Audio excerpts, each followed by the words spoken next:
বন্ধুরা, তোমরা সবাই কেমন আছো? চলে আসলাম একটা ভিডিও নিয়ে অনেকদিন পর।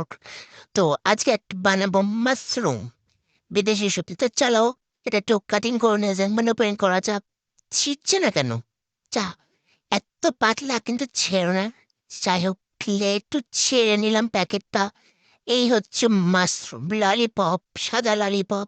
তো যাই হোক, তো চা কাজ করতে কি কাণ্ড করে ফেললাম। এই আমাদের একটা কোনো ঠিক মতো কাজ হয় না। তুমি তো মাশরুমগুলো কিন্তু ধুয়ে নিয়েছি। তো ধুয়ে নিয়ে কিন্তু এবার একটা চাকু নিতে হবে, তারপরে এবার তো স্টাইলে কাটিং করে নিতে হবে। চাকুলে স্টাইল করে কুটু কুটু করে কেটে নিতে হবে দিবাক করে।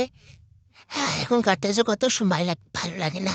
কিন্তু একটা কাজের লোক রাখতে পারতাম, কত না ভালো হতো। তো এখানে কিন্তু সব মাশরুমগুলো কেটে নিচ্ছি আর দেখছিলাম পোকা টোকা আছে কিনা। তো সব মাশরুম রেডি। এই যে তোমরা দেখছো না, এতগুলো মাশরুম একটু পারে কিন্তু এগুলো একটুখানি হয়ে যাবে। তো প্রথমে কড়াইটা গরম করে তেলটা গরম করে একটু পুরো পোকার মতো লাগছে পাদা। এতে পেঁয়াজগুলো দিলাম, দিয়ে ভালো করে একটু ঝাঁকানাকা ঝাঁকানাকা করে নাড়িয়ে নিলাম। তো এবার কিন্তু নেড়ে নিতে হবে। কিন্তু পেঁয়াজটা ভাজা হয়ে গেলে দিয়েছিলাম মশলা।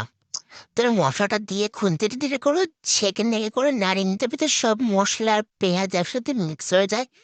তারপরে দিয়ে দিয়েছিলাম কিছু গুঁড়ো মশলা, একটু জিরে গুঁড়ো, একটু হলুদ গুঁড়ো, হলুদ মানে কম হয়ে গেল, একটু দিয়ে দিলাম। দিলাম একটু লঙ্কার গুঁড়ো লাল করার জন্য। তো তারপর সবকিছু দিয়ে কিন্তু ভালো করে একটু নেড়ে নিয়েছিলাম।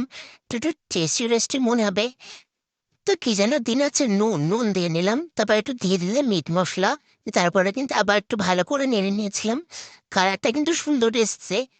তো আমি কিন্তু রান্না বান্না কিন্তু বেশ ভালোই পারি। তারপর দিয়ে দিলাম মাশরুমগুলো। তো মাশরুমগুলো দিয়ে এবার ছাঁকা করে নাড়িয়ে নিলাম। তারপর একটু থালাতে ঢেকে দিলাম।